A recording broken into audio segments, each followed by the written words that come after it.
a warning. If your significant other claims that they have a play cousin, that they're just friends, you better make damn sure that the play in play cousins means they're playing a game like Scrabble or Snap, you know, or battleships. Actually, no, because battleship is kind of nasty when you say I sunk your battleship. Ew. Hello unicorns, I'm Tiffany, that's Angelica. We are back with another video. Now, the books in this video, these books that I've been reading, they've been trying me. They've been making me reevaluate who I am as a person. And what I've come to realize is that I'm a petty Betty. I am a petty Betty to the day I die. Because I believe in an eye for an eye. You do me wrong, I'ma do you wrong.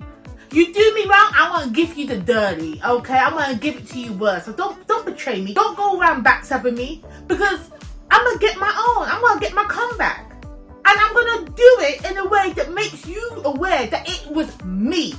And the reason why your life is falling apart and that you live in misery is because you betrayed my trust.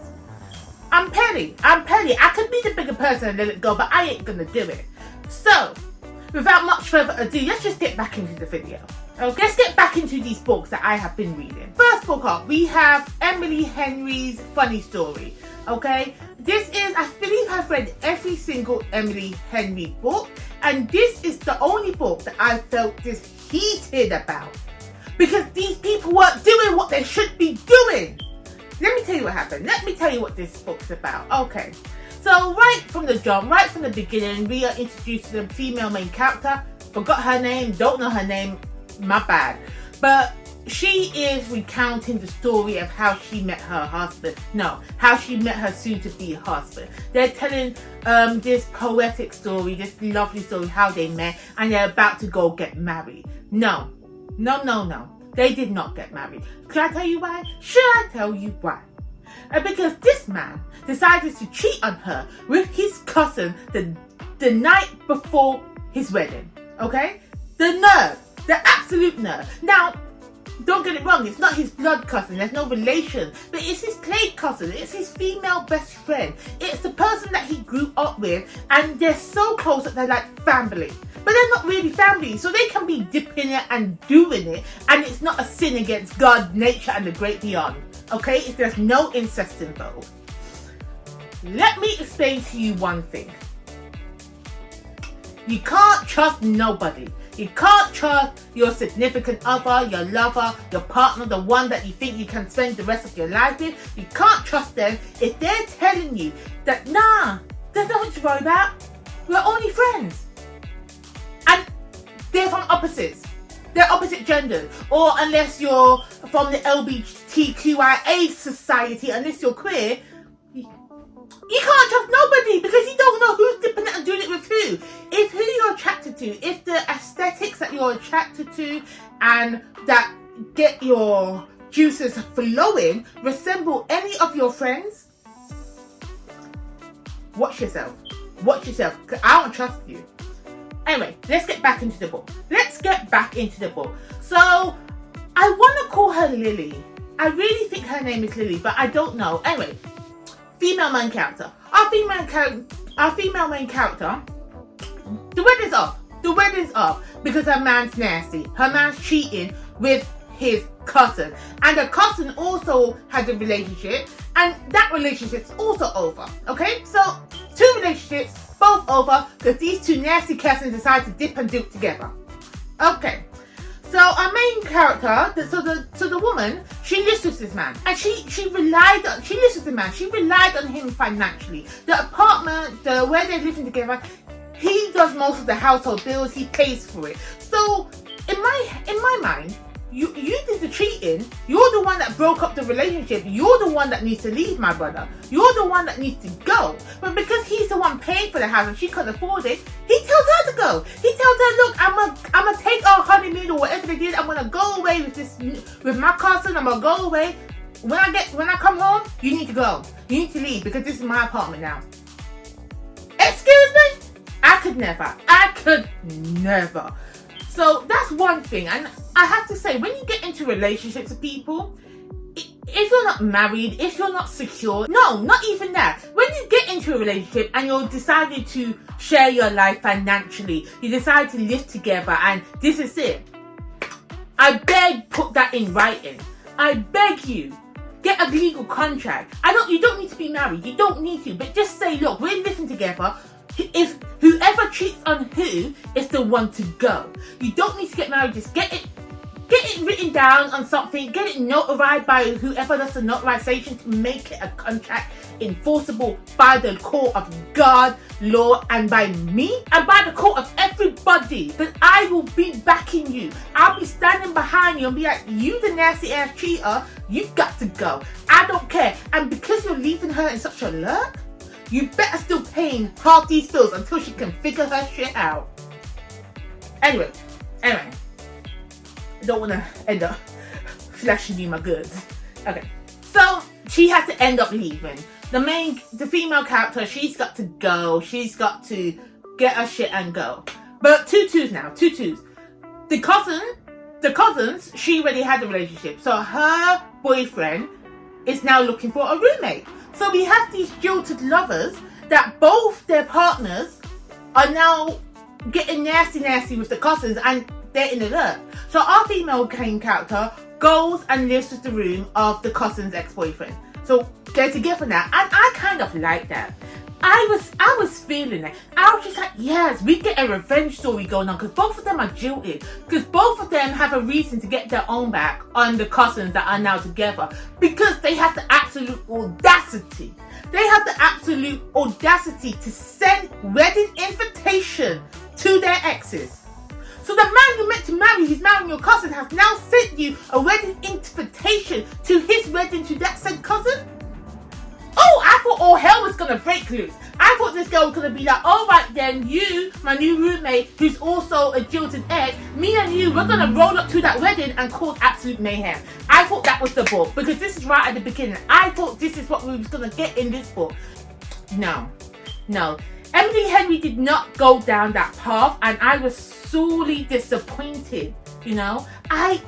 It's okay. She wanted to write a story about bigger people, about bigger characters. So, fair enough.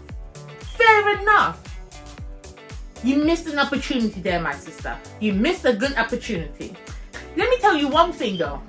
If I was ever in this situation, or if someone close to me, if my sisters, my cousin, my best friend ever finds out that their soon-to-be husband or their soon-to-be significant other has left them at the altar the day before their wedding for their cousin, and then they have the audacity to invite you to their wedding a month later, after that you're meant to get married, you best believe we're rolling up. You best believe we're showing up. I don't know what we're going to do. I don't know if we're going to sit there, be petty or cause mayhem, but we're going to be there. We're going to drink at the open bar. We're going to eat the cake before they get to cut it. We're going to do some petty shit. I might show up in white. I might show up in all white if it's a traditional wedding. If they're from a different culture where the bride wears red, I'm going to show red because you know I pop in the color red. Red is my shade. I might stand up and say a little speech. About the happy couple, and I'm gonna spread all the dirt around so everybody knows the situation, because I think when you start a union like this, when you start the act of marriage, there should be no secrets between you, between your partner, and between everybody you invited to the wedding. Okay, there should be no lies. So I'm gonna say a speech and lay all the dirt on the table. We're there because, as I said, I'm petty. Back to the story. They invited her to the wedding. And they're contemplating whether they should RSVP. Now, I best believe I'm screaming in this book saying, of course you're going to RSVP. Because you're not going to tempt me with a petty time and free cake. You don't tempt me with that. Back to the book. So obviously, I believe she did RSVP to the wedding. But instead of her going by herself or the other ex going by himself, they decide to make a lie and say that they're fake dating. And I didn't really like it. I love the fake dating trope, but in this context, I really wish that they went and did bad by their damn self. I really wish it was a story like, I don't need nobody else. I can be bad on my own. But no, that's not what we got. We got fake dating. And it wasn't terrible. Again, I just wanted something different for the story, but it worked. It did work. As I said, the premise of the book, the beginning of the book, got me excited, got me hooked. The direction the story took, I didn't quite enjoy. I don't like the fact that there was no big confrontation between the exes. It was all copacetic. It was all like, oh, I'm going to be the nice one. I'm going to be the big person. We're going to act like everything's good. We're going to act like everything's cool between us. You know, oh, I'm so happy for you that you found the one after you lied to me and say that she's your cousin. I really wish the main girl called this man out of his bullshit, but that didn't happen. And also, the love interest in himself, I liked him. I liked the ex and the way he grieved his relationship. He wasn't open and out it, but you could tell that this man really was in love with the female cousin. And the fact that it exploded and they broke up and you see him, the way he grieved for her, I like the way that was depicted in the book, because I don't really read much books where we get the male perspective of a broken heart. I like that. And I like the fact that he was a wine connoisseur, because I need to find myself a wine, what they call a charlatan, a Somalian, not a Somalian, not Somalian, a sommelier, a wine. The people that know their wines. I need a friend like that. I need somebody who knows their wines and can take me to their wine bar so I can drink and have a good time. So I like the relationship there. I just didn't feel like the two people that were forced into the fake dating relationship, I didn't feel like they actually did fall in love. I felt like they should have developed a friendship. I don't think it should have been a relationship status. I thought, okay, now you're my new best friend. But then saying that, it could be down the road that, oh, we're just saying you're best friends. And then like 3-4 years later, it's like, actually, no, we're not best friends, we're lovers. So I don't know. It's a mixed bag. It's mixed. I have mixed feelings about how the story went. And also, they had chapter headings in this book. So we were counting down the days until our main female character leaves the town. Because after the wedding debacle, because she's not from the town that she's in, because she could have went back home. But she works in a library and she wants to go to do this event at the end of the summer. So we're counting down the days.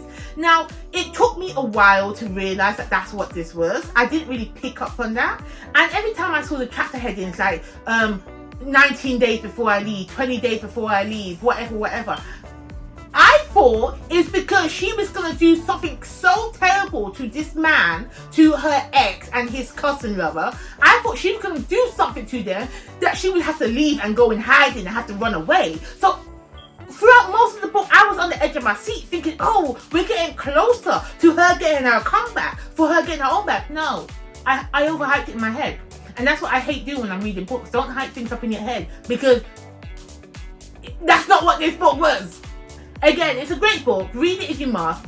It wasn't for me. It was too fluffy. It was too sweet. I wanted a bit of a revenge, so I gave it 3 stars. Oh, now we're on to the next book. Let me have some drink. Let me have a drink. Okay.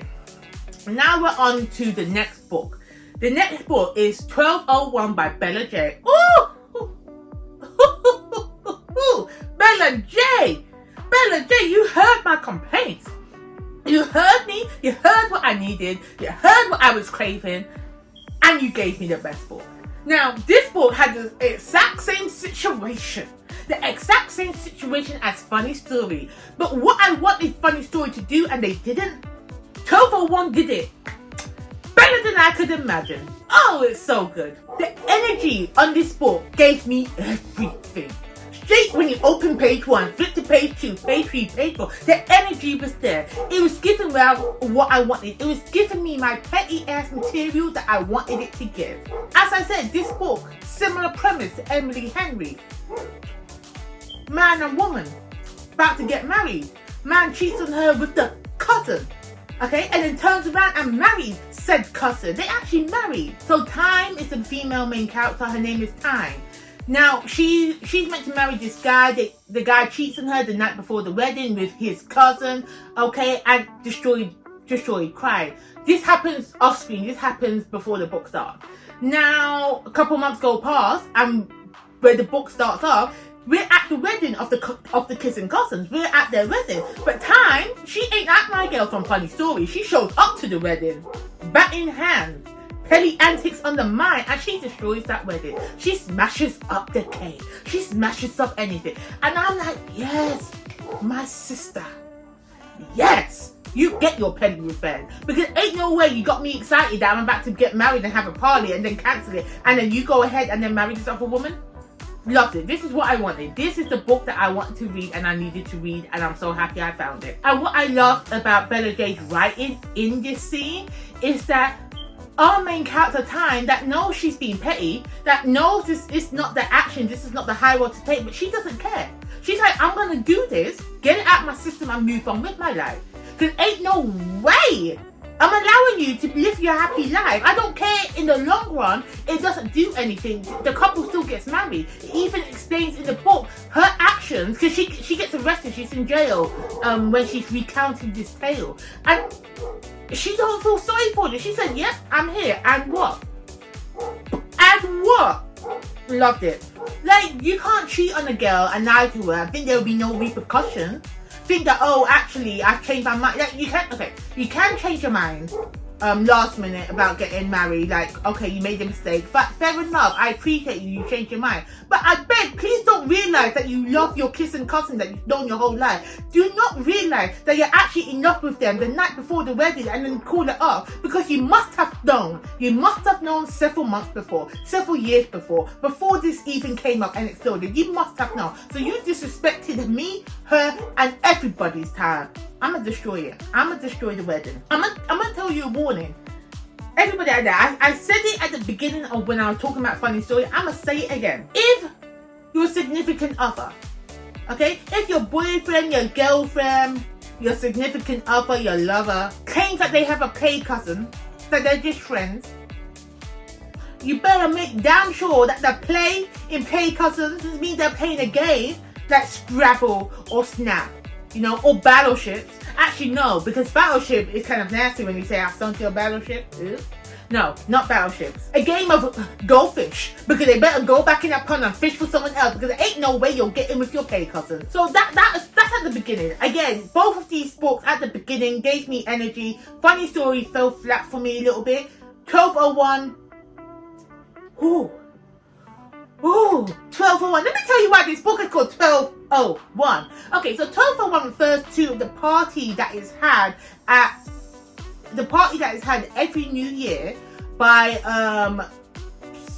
I don't know the relation. Anyway, the party that's had every New Year. So before midnight of the New Year, the adults, because it's an adult party, they play games like the classic 90s games like pin the tail on a donkey, Twister, just usual fun house party games, you know.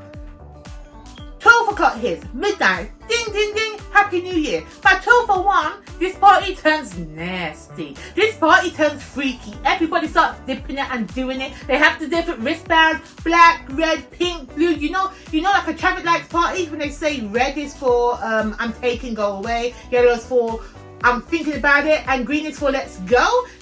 This one has different colors. They have a range of they have the colors of the rainbow, meaning different things. So our main character Time goes there with let me tell you, with her ex's twin brother. Okay, she's getting her own back on this man that left her at the altar with his twin brother, trying to make him jealous. Now, at this point, you're thinking maybe she should be the bigger person. Get over it.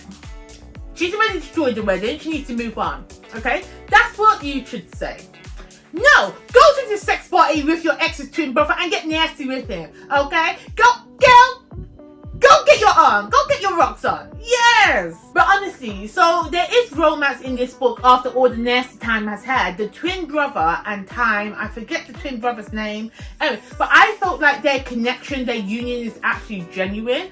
I like the fact that they got together, and I like the development of their relationship. Like, I was rooting for them. Now, don't get me wrong. I don't like the idea of dating or actually sleeping with brothers, like going from one to other. I just think that is indirect incest. That's just me though. That's just me, especially if you're twins. I mean, I like how you can compare and contrast, but I don't know. Should I say don't do it? No, I want you to do it. I just won't do it. But I want you to do it and tell me about it, because I'm intrigued. Do they have the same kind of stroke pattern? If they're twins? If they're identical twins, do they have the same stroke? If their lips lean to the left, would one lean to the right? I have questions. I need answers. Let me know. And I did love the ending of this book.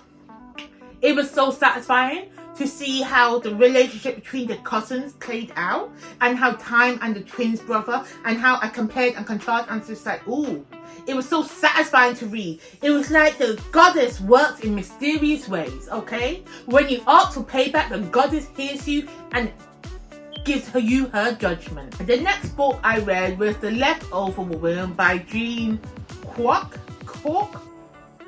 By Jean. And this is a blend of a family fiction with a mystery thriller element to it. And I had to say, this book was a very surprising read. I expected nothing from this book. I just read it because my hold was going to lapse at the library and I thought, might as well pick it up. I gave this book 5 stars. I gave this book 5 stars because it surprised me. It gave me something I didn't even know what I was looking for when I'm reading it. So this book follows a woman called Jasmine Yang, who is from China, originally from China, and she arrives in New York City as she runs away from a manipulative husband, and she's looking for the child that he took from her. She's looking for the daughter that he took from the room and told she was dead, but it turns out he sold her to a family in New York. And I love how multifaceted this book was, because we follow Jean's life. We see her life as her back in China. We see her struggling to live in New York City and the types of jobs she has to do to survive. The types of lies she has to tell people so they don't find out that she's trying to find her daughter. So her husband doesn't find out where she is, because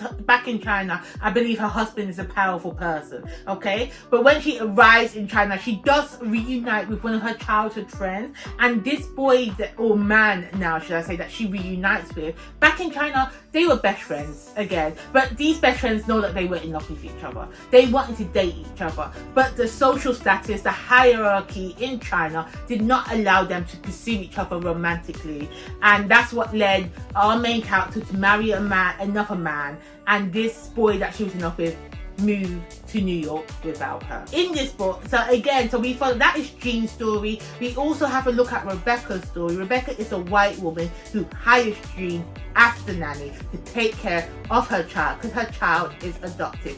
I ain't gonna tell you, but I think you already picked up what I'm putting down. Alright, you already know, my bad. But I'm not gonna give you away the spoilers. So I love the contrast showing, because technically, well, basically both these two characters, they are both mothers. One is a mother of an adopted child. One is a mother of a dead children, or children presumed to be dead. Okay, but both of them are mothers. And I love the way it shows the different struggles, that different classification of motherhood, and different ways that they embrace this role and how they think of themselves in that role. I feel like the leftover woman, even though I did know about the one-child policy in Chinese culture, in the Chinese society, I didn't really understand what actually happens when you give birth to a daughter, because in Chinese culture, it's the male line, it's the boys that carry on the family legacy. So if you're only allowed one child, that means you only want a son. So the fact that all these little girls are being born and they're being disregarded,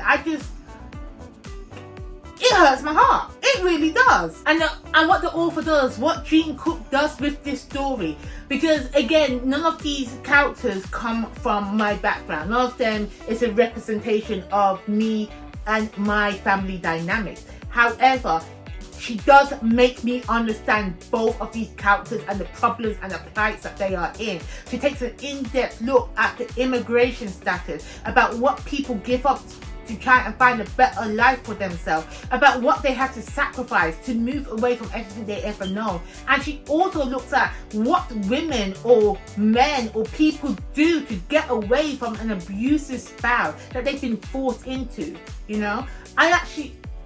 It made me think. This book made me think. It made me want to learn more. It made me empathize with these characters that I felt like they had nothing to do with me. This wasn't my story, because I am not a mother. I don't have children. I've never experienced being pregnant and losing a child. So I could not. When I read the synopsis, when I was looking at what this book was about, I'm thinking there's no way for me to understand what these characters going through, but reading this book made me understand what these characters going through, and I absolutely loved it. And that is just the family dynamics. That is just the contemporary literary fiction of it. The mystery element of the story, the thriller element. It's like, would her husband find her? You know, is she gonna find this daughter that she sold? Oh, it got me. And at the end, where everything comes together, oh, I was at the edge of my seat. I was at the edge of my seat, looking at my phone, and because I was reading this, I was doing the audiobook and then reading it. So most of the time I was listening to an audio. But when the ending came, I had to press pause. I had to pull up the Kindle, the ebook version, make the writing big, and I was following it along. I didn't want to miss any detail. This book was fantastic. I absolutely loved it. So the next book we read was OONA Out of Order. Now this book, I have to say, I'm taking part in the Art Fantasy Bingo 2024, and this book meets one of my squares. It meets I forgot what the square is called, to be honest with you, but I'm gonna pull it up on what square it is. So I've already ticked one box. But OONA Out of Order. If I could describe this book, it would be 13 going on 30, but also reversed, mixed with Ghosts of Christmas Past, okay? So OONA Out of Order, we follow the girl OONA when she's on her 19th birthday. She's expected to turn 21. No, that don't make no sense. It's not mathing. 19th birthday, and you expect when you turn 19, I think she turned 19 every New Year. Her birthday's on the New Year. She expects to wake up and be 21. No, something mysterious happened. 19th birthday, she wakes up, she's 40. She's 40. She jumped in the future. She's into the future. She wakes up. She thinks she's a hallucination. She don't know what's going on. And then she has a little assistant there who knows all her secrets, trying to explain the situation to her. So OONA, in this book, every year on her birthday, she travels through time, okay? Herself internally, she's still 19. So internally, she goes 19, 20, 21, 22. But externally, in the world at large, she jumps through time. So she can go into the future when she's 40, then back in the past, and back in the future. She doesn't know where she is. So every time she wakes up, she gets a letter from herself, from the previous year, or I can't remember how it works, but there's a letter left by herself what explains what's been going on, what explains where she is at that specific time in her life. Because obviously she hasn't lived the year before, she doesn't know the situation that's going on. An amazing concept. I was there with it. It's a bit of a magical realism, I would say. But I loved it. Now, I listened to the audiobook, and the audiobook was narrated by Brittany Presley. And she did an amazing job. I felt like her internal struggles, trying to figure out how she fits in her life, because obviously she doesn't know what her life is, and how she's trying to, because she's an actual young adult. She's 19, she's 20, she's 21. How does a 21 navigate the life of a 52-year-old, of a 35-year-old? How does she, no. But I felt like the way the author bring her emotions across in the voice was excellent. So I would recommend doing the audiobook if you was to read this book. But what I didn't like about this book is that they didn't explain why OONA was jumping through time. Because there's only two people that knew, was her assistant and OONA's mother. And they didn't explain if it just happened to OONA, is this something that happens that out every other generation in her family, did she touch a magical artifact with her friends when she was 14 and get magical powers? It's just something that happens. And I hate the fact that it wasn't explored. I hate the fact that OONA didn't have questions about why this is happening to her. At first she was like, oh, this ain't real. Then she realized, oh, it's real, it's happening. Let me just live my life and get on with it. There was no exploration of this strange thing that's happening to her. And that kind of annoyed me, because I had questions. And those questions were never raised or answered. Ridiculous. And another thing that I hated about this book, you're telling me, because there was one portion of the book where obviously OONA gets married, and basically She lives the first year, like she's already been married for the year. Her husband knows that this is what happens and he's there to meet her, okay? Una was writing down something on a piece of paper, but she jumped through time. She didn't get to finish the message. So now she goes back, sees the husband. Her husband telling her this is what happened. She's living her life. And then it wasn't a good marriage. It wasn't a good marriage. They ended up getting divorced in that year. But Una living in that time, it's just like, okay, I've experienced that, let's move on. But you mean to tell me, because what the husband does to her, the betrayal that happens, she already knew. Her previous life that she lived already knew about it. And you didn't warn her? You didn't warn her? You didn't write in a letter saying your husband is no good, don't trust him, get a divorce, don't marry him? You just let her live this? Like, I don't care if you're saying that she needs to experience it to be the person that she was. No. What's the point of you being able to travel through time if you can't improve on your life that you already had? What? So she was just going for vibes. The main character was so stupid. I couldn't get behind her at all. Every action she did was stupid. And the fact that she was meant to be smart because she lived through different periods of times. She knows what's going to happen in the future. She knows how to invest her money in the past. She knows what actions to take in the past to make her future better. And she chose to do none of it. Please go away. Please don't waste my time. Overall, it was a good book. It was a good read. I enjoyed it to an extent. I mean, it's not groundbreaking work, but it's a good fun time read. I would recommend the audiobook, because if I was reading it physically, I probably would have put it down.